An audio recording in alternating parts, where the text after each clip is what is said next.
kasi yun. Opo. Saka bawal din po makita yung mga nasa loob. Kumbaga private. Private. So isa lang talaga ikaw na. Ako po, pwedeng pumasok na yun kasi visiting 11 to 2 p.m. Oo. Yun, pero bawal yung camera po. Oo. Hindi, kahit kayo May sa sa labas. lang. Kayong family, kami maghihintay na lang dito. Bibigyan ko kayo ng chance. Tatay, para makita niya yung asawa niya, mama niya. Okay. So, okay lang? Yung subukan kong ipaalam kung pwede sana ilabas si mama ko. Ay, hindi kasi sila papayag. I'm sure yun. Kayo po ang lalaki doon. At alam ko rin po yung rules and regulation. Kaya nga nandito lang kami. Dahil ayaw po magkaroon ng mga violation din. Dahil ang layunin lang ng Team Daddy Frankie, may-assist kayo. Diba, matulungan lang kayo. Pero wag mo nang sasabihin na ipaalam yung nanay mo ay hindi po po pwede. No? Makikita lang natin yung pagpapalabas na talaga sila. No? Nga pala, nung dinala ang nanay mo dito, sinong mga kasama mo nagpunta dito? Sino yung mga nagdala sa'yo dito? Nakalimutan ko na po yung pangalan nila. Pero anong ahensya? Ano yung parang pangyayari. Oo. Ano, una, Pumasok siya galing sa ko ano. sa pagsamba. Sabado yun. 7. Ba't kasi ang kulit-kulit? Tapos, hindi na ako umuwi. Ayan na. Hindi na ako sa police station. Yun. Tinawagan kasi ako eh. Tapos, yung dalawang pulis, inassist po ako na Dito mamakayusin yung mga papel niya para mahihatid dito. Pumunta muna kami sa DSWD. Nawawala na yung ibang Bumalik ulit color kami sa ko. police station. Tapos, naghintay na lang po kami ng ambulance para dinalo. Yan mo, kunti na. Hindi kaya ako tinatanong Saan yung lapis na isa? Wala ah. sa inyo dito. Ang purpose ko lang po is para pasalamatan din natin sila. Dahil isa sila sa mga way para unti-unting mapagaling ang inyong mama.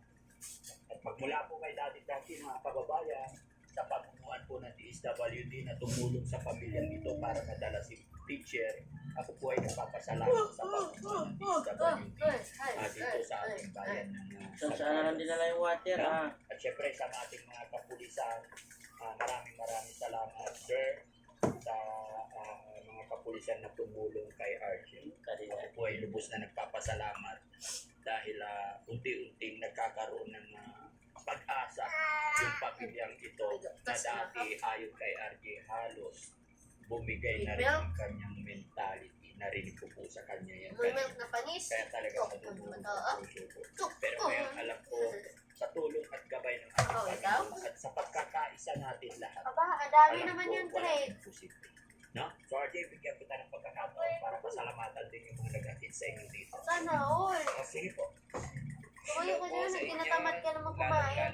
Sige, mamimito lang yan. Tingnan mo bukas. Diba, pagising mo nandyan ng meat. DSWD, mga social worker, Pagmumukbang ka pa dyan, malalaman dyan sa ha. office na police station, nagpapasalamat po ako sa inyo dahil tinulungan niyo po ako. Ang dami Hindi niyo naman po yan. pinabayaan. Hinatid niyo po kami dito ng ligtas Parang walang may bukas. pamang si mama ko at gumaling po siya. Maraming Shorts. salamat po. Sa police station. Doon po sa San Carlos. Yes. Shout out po sa mga police natin dyan sa police station ng San Carlos. Shout out din po kay Mayor. Maraming salamat po. So pupunta kayo doon, tatry nyo. Pero dito lang kami, maghihintay lang kami. Pwede po tayong dumiretso. May parking ba doon? Opo, sabi ko sa word. Oo. Sabi niya, sige, pwede po park dito. Sandali lang. Oo.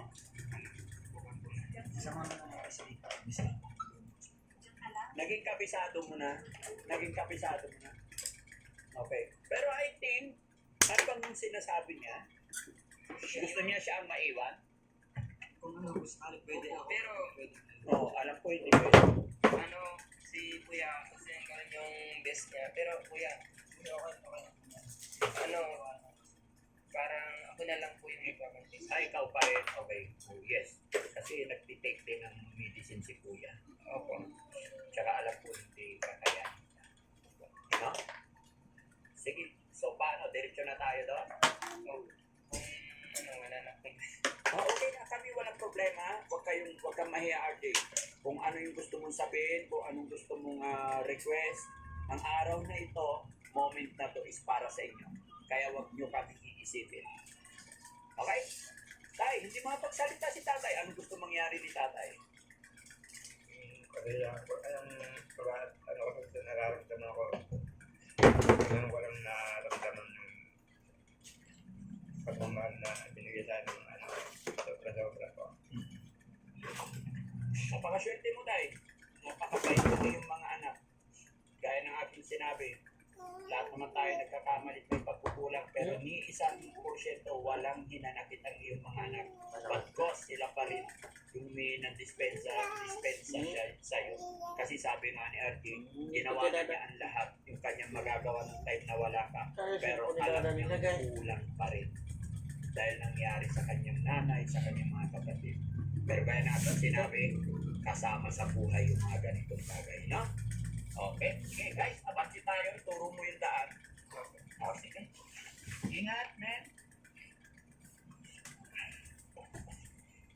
Basta kami, dito lang kami sa loob na sasakyan. Di kami nandito na pwede si ha? ano?